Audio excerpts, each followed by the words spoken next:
ariko kanye uzi umuntu uruguhirika uwo ari we umva rero nkubwira n'ukundi munsi nje nta bantu bampenuraga.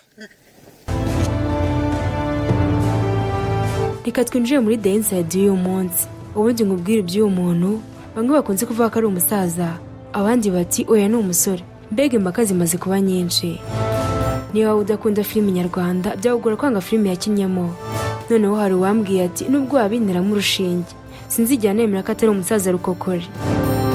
Uyu yitwa Bijiyobija, wateye urujijo rwajujubirije benshi intekerezo kubera ko mwibazaho byinshi.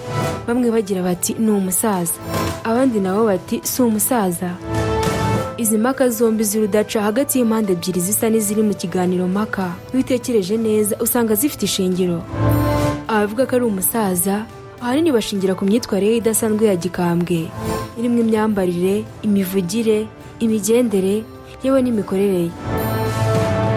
Ku rundi ruhande abandi bakagira bati umusaza usimbuka nk'umutubu akayabangira ingata nka gasongo n'umusaza bwoko ki.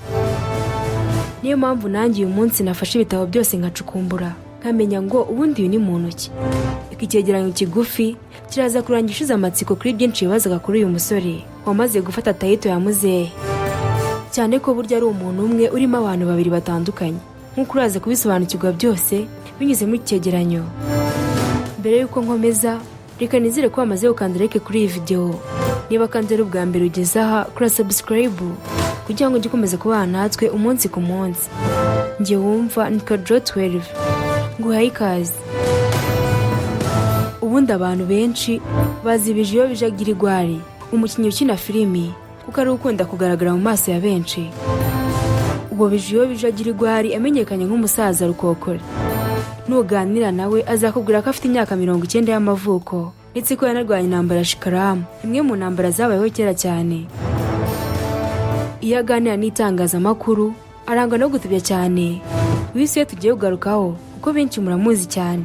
Ahubwo niba wabyumvise neza tugiye kurebera hamwe undi Bijiyobija abenshi bahora banyotoye kubona no kumenya. The Inside y'uyu munsi ntigucike. Amazina ye ni Manizabaye Prosper, wamamaye nka Bijiyobija Girigwari muri sinema. Yavutse mu 1995, avukira mu karere ka Musanze, umurenge wa Muhoza. Ayo Musanze yavukiye naho yize kugeza arangije segonderi. Yasoreje kuri JS Muhoza ya mbere mu ishami ry'imibare n'ubutabire n'ibinyabuzima, ibyo bakunze kwita MC. Kuva mu bwana bwe Manizabaye Prosper yabayeho mu buzima bubi cyane bwo kwicira isazi mu maso. Isari yarasumbye iseseme kuko yisanze ari imfubyi buri akiri muto cyane kuko ababyeyi bapfuye afite imyaka 2 gusa cyonka. Ikindi kandi ngo nta murumuna we cyangwa mukuru we afite. Kuba muri ubwo buzima ngo ni ibintu byamuteye bikomere. Iyo yumvaga abana bahamagara ababyeyi babo. Aganira na Magic yagarutse ku munsi yari yagiye gusura nyina wabo. Yumva umwana ahamagaye mama we, bituma bibuka ko yakuze nta babyeyi abona kandi atazi aho baba. Niko kubaza nyina wabo aho ababyeyi be bagiye, amubwira ko bapfuye bimutera agahinda. Avuga ko yiza yisumbuye yibana mu buzima bwo kwicwa n'inzara. Ibyo rero byatumaga yicara mu ishuri ku bw'umubiri, nyamara ibitekerezo bye byerekeye ku kere bwa ry'uwo munsi. Ati nyiri umunyeshuri inzara yarankubise ku buryo mwarimu yajyaga ku kibaho akandika noti. Najya kubona nkabona atangiriye hino, ageze nk'iriya hirya abandi barangije kwandika ngashigukira hejuru nk'abandagarutse. Ubwo nabaga nibaza nti ndararira iki. Bijiyobija kandi avuga ko ageze mu mwaka wa 4 segonderi yarariraga ibidodoki byonyine. Avuga ko kandi usibye n'ibyo hari n'igihe yamaraga iminsi 2 atararya kandi yiga. Avuga ko bwari ubuzima bugoranye cyane, aho abayobozi bajyaga bamusohora mu ishuri yabuze amafaranga yo kwishyura, akagoboka na zimwe mu nshuti ze biganaga, bakemera kugabanya ku mafaranga yabo yo kwishyura, bakamwishyura igice nabo bakishyura ikindi, ubuzima bugakomeza. Dore uburyo nawe yaje kwisanga muri sinema. Ubundi byose byatangiriye ku ishuri muri Media Club yaho yigaga segonderi kuri JS Muhoza ya mbere. Byatangiye asetse abanyeshuri bagenzi be bakizihirwa, akanatangaza amakuru cyane ku buryo ngo nabyo bifite imana idasanzwe. Nyuma yo gusoza segonderi nibwo we na bagenzi be barimo Dr. Nsabi ndaranya ubutumwa n'abandi bashatse icyo bakora bashingiye ku mpano zabo zitandukanye bari bifitemo.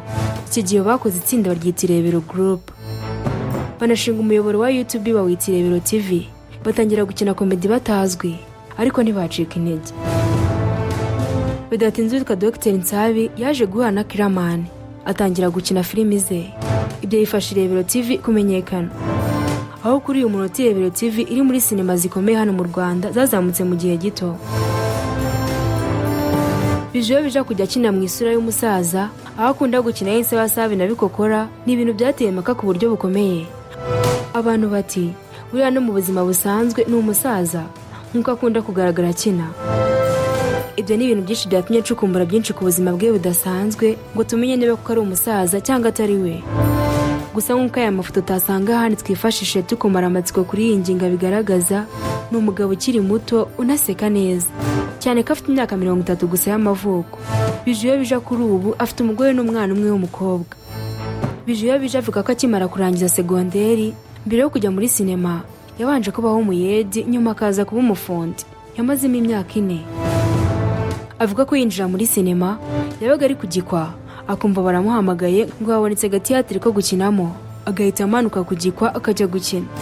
Avuga ko abafundi bakoranaga bamuhaga urw'amenyo kakahava, yageraho akajya gufata umwanzuro wo kubivamo ariko ntacike intege. Ariko kandi ngabo bamusekaga niyo baje bamubwira ko bamusengeraga ngo kari kamaze gufatwa. Bijiyobija umwana wakuze ari imfubyi buri atajyana n'umuvandimwe n'umwe, ubu ni ikirangirire muri sinema nyarwanda cyane ko avuga ko bimutungiye umuryango. Ubwo yaganiraga na Kigali Today, Bijiyobija yabajijwe impamvu we na bagenzi be bahisemo gukina mu rurimi rw'aho baturuka. Ati nta kindi cabiduteye, ubundi ca mbere ni umwihariko gwacu go mu majaruguru. Twaravuze tuti reka twamamaze duteze imbere aho twakuriye, ikindi twaje kureba dusanga ari n'ururimi ruryoshye kuvugika. Turavuga tuti natwe reka dushaka umwihariko abandi bandi bataragaragaza muri sinema. Ubwo nyine ca mbere cyo cibanze nta majaruguru gacu tuba dushaka kwerekana, tugaragaze mu bwumve mwebwe abinaye i Kigali. Bijiyobija kuri ubu ngo intumbero afite niyo kuzaba umukinnyi ukomeye kuri rwego rw'igihugu, ku buryo ngo azajyana nyakubahwa Perezida Paul Kagame muri Rwanda Day. Kuri ubu Bijiyobija ageze ku rwego rushimishije muri sinema nyarwanda cyane ko yamenyekanye muri filimi zitandukanye zirimo yitwa Ibanga ya Miss Nyambo, filimi za Kiramani n'izindi zitandukanye zirimo yitwa The Forest, y'uwitwa Soroba, ikinyemo yitwa Muzeye za Ngwendo. Birashoboka ko uyu munsi uba utakibona Bijiyobija mu isi y'abazima kuko yagarukiye ku mwuka w'urupfu ku itariki ya 21 Mata 2024 nyuma yo gukora impanuka ikomeye cyane, ku bw'amahirwe akayirokoka. Iyo mpanuka yabereye mu muhanda wa Musanze werekeza i Kigali, ubwo Bijiyobija na Dr Nsabi bari bageze ariko ku Kivuruga mu karere ka Gakenke. Imodoka yabo bari miragwa ndetse irangirika bikomeye, bahita bihutanwa mu bitaro bya Nemba, bamaramo umunsi umwe. Nyuma y'uwo munsi barasezererwa bajya kurwarira mu rugo. Bamaze gukira bagaragaye bashima Imana yabarokoye. Ngayo nguko rero ngibyo umusaza rukokori Bijiyobija wamamaye muri sinema nyarwanda. Nansoje icyegeranyo cy'uyu munsi mushimira ko babanye natwe, Imana ibarinde.